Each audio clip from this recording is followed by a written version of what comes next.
This morning, just after midnight, Special Counsel Jack Smith released a sprawling 137-page report detailing why he had enough evidence to convict the guy who's about to return to the White House.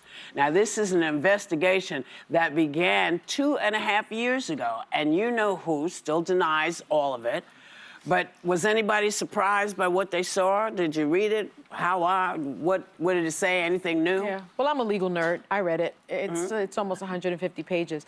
Yeah. I think what was striking to me, Whoopi, is that, you know, most of us, or we all should have watched the January 6th committee hearings. And there were so many bombshells. I mean, people were testifying, you've testified in front of the committee. They had been conducting their own investigation almost in tandem, and they found more things. And so they not only found different things, they found the same things. And so the investigation supported each other. And that was very unusual to me, that there was that much evidence. What was also very unusual to me is something that I think we often forget. He tried so many ways to subvert the election. You know, he, of course, tried to pressure Mike Pence, and then his followers tried to kill him.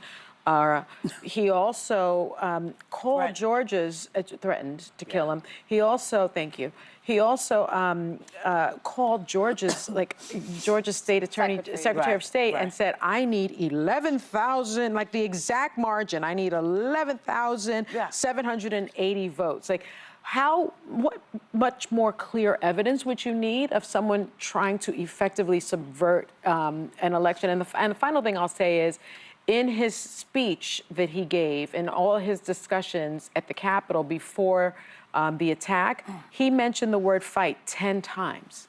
10 times. And so to say that he isn't directly responsible for what happened January 6th is a stretch. But nothing is going to happen to him. That's the only thing. Well, no. It feels like nothing is going to happen to the guy. So let's just say adios to democracy, and let us say adios to the idea that no one is above the law. Apparently he is. Yeah. And that's what they voted for in this country. Well, there was there was kind of a debate among legal experts. Can I just one more thing? I want to give props to Vice President Pence. I don't know if people realize what a heroic thing he did. And his wife, who snubbed Trump at Carter's funeral. At Carter's funeral. The two of them are standing tall, in my opinion. And I like that about them. I have to give it to them. Yeah.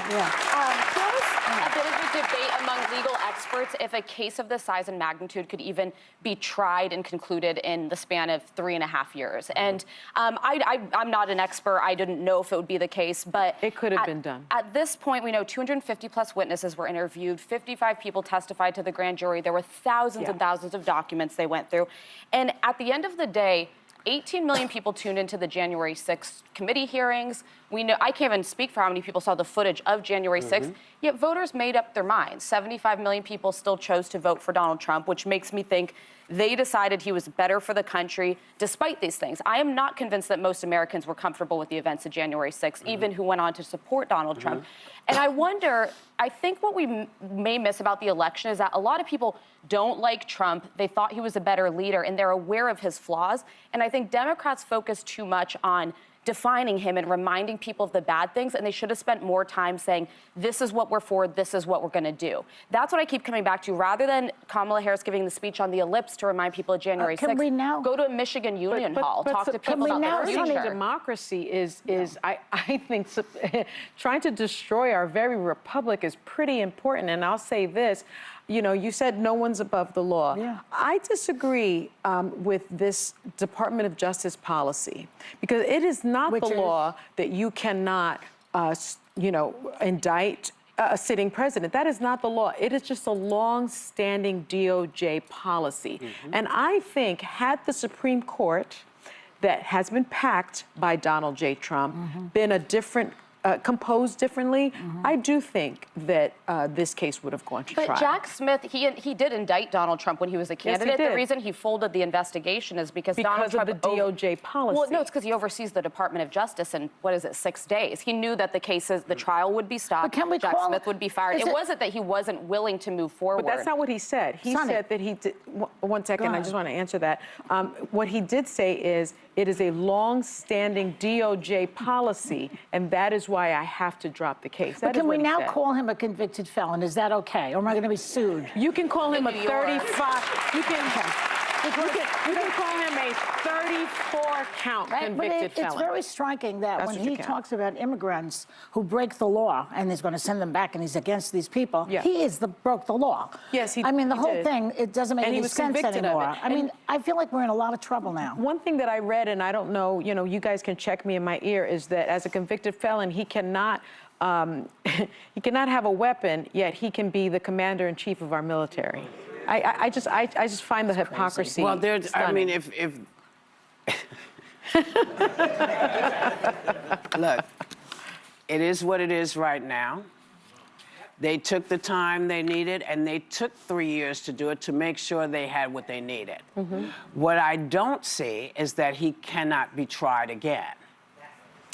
Well, there is double jeopardy, and they did dismiss the case, and so I think it would be very unlikely that he would be tried didn't again. they dismiss it Without prejudice? Without prejudice? I'm not sure. Can somebody tell me in my somebody ear? can check that. He also will In be any 82 when he leaves office. I think that there is a day in the future where we won't talk about Donald Trump every single day, Yeah, and tomorrow. I he have can go nothing off to into say the about it. sunset. I'm not Go gonna back to Mar-a-Lago. But you know, I'm sorry, age doesn't protect you from the law. No, I No. know, but do you think it'd be good for the country if after he leaves office after 4 years, You know what? we're You like, know now what? we do a 4-year you trial? know why? Yeah, I would like you to know see why I it. think it would not be a bad idea is because a lot of young people have no idea how the law is supposed to work. That's right.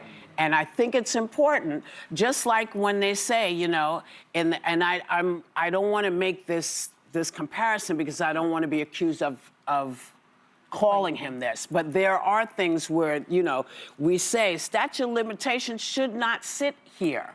We Yeah. should not have a statute of limitations. When somebody breaks the law like this, there should not be a statute And by of the way, like you pedophilia. are right. They Like- Yeah. dismissed it without With- prejudice, yes. which means they can bring it again.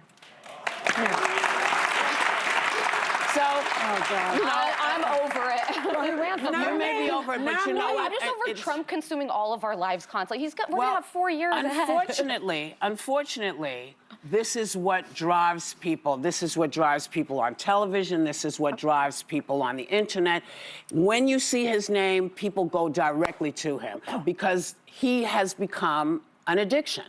Yeah, some people are addicted to He it. is an It's addiction. like stopping to watch a traffic But it's accident. also history. This isn't. But it's also history. The What you report testified. stands. That'll be in the history it's books. in the history events of books. January You 6th will be. testified. All of that is going He to be doesn't care. in the halls of Congress, in the congressional record. I'm that sorry. matters for I'm the never going to history get books. tired of it. I'd like to see in the congressional record that there was a sitting president it that is was in the indicted congressional record from the January 6th and hearings. also convicted. But Lord help me if That's in what I wanna 6 see. years we're in the middle of a Trump trial. I want to move on with our lives.